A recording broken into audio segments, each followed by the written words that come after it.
Pour ma part, je vis, j'écris dans l'impossibilité d'écrire exactement vivre. Voilà. Critique, plutôt ruisseau ou flaque que Le but de ce stage, c'est de faire une traversée dans la poésie contemporaine, à travers une idée relativement simple autour des auteurs que j'ai réunis, 4, une femme et 3 hommes, la déconstruction du langage, des mots et des images. Quelle est la finalité que vous souhaitez de ce stage ? Dans l'idée, c'était d'essayer d'imaginer aussi à quel point aujourd'hui notre société nous impose un imaginaire commun. Et à quel point il était important pour moi et pour les gens qui participent à ce stage de nous poser la question de savoir si on ne pouvait pas récupérer notre propre imaginaire. Et j'ai la sensation qu'avec la réunion de ces textes, de ces auteurs, certains de mes textes aussi, en toute humilité, on a essayé de déblayer cette idée d'un imaginaire à se réapproprier. Notre imaginaire, celui de l'enfance. C'est-à-dire casser les conventions ou l'articulation conventionnelle ? Exactement, ouais, c'est ça. Essayer de reconstruire ce que l'on a implanté en nous comme réactivité, comme spontanéité, comme empathie aussi, comme observation de l'autre et de soi, à travers une sortie volontaire de la compréhension du mot, des phrases dans la poésie. Alors justement, à partir de quel texte travaillez-vous ? Des auteurs différents comme Marina Tsvetaeva, une auteure russe qui travaille beaucoup sur la question de la féminité à son époque, c'est les années 20-30.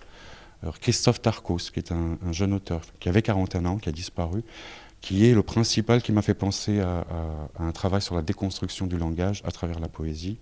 Thierry Metz, qui a aussi disparu. Quelques-uns de mes textes aussi. Vous parlez de déconstruction, comment définir, comment le faire comprendre ce mot ? C'est une histoire de sens, c'est une histoire de donner beaucoup de sens. Je reviens un peu, mais c'est comme ça, c'est obsessionnel nos stages et ces 2 jours. Toujours à l'imaginaire. Le mot qu'on a l'habitude d'entendre parce que la radio, parce que tous les tabloïds, parce que les médias, on va le déconstruire, on va essayer de faire un corps neutre, un intérieur neutre, toute la place possible et prendre les mots comme si c'était des petites constructions, des petits objets à construire. À ce moment-là, dans cette absence, si on est vraiment dans un état de grande disponibilité, le mot se révèle différent, nouveau.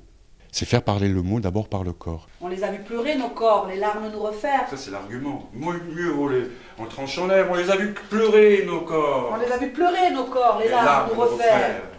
Se suspendre un instant, de l'air autour, de l'air dedans. Danser comme un fou rire nous étrange. Pourquoi avoir choisi de pratiquer ce stage ? Alors il y a très très longtemps que j'ai envie d'apprendre à dire des textes.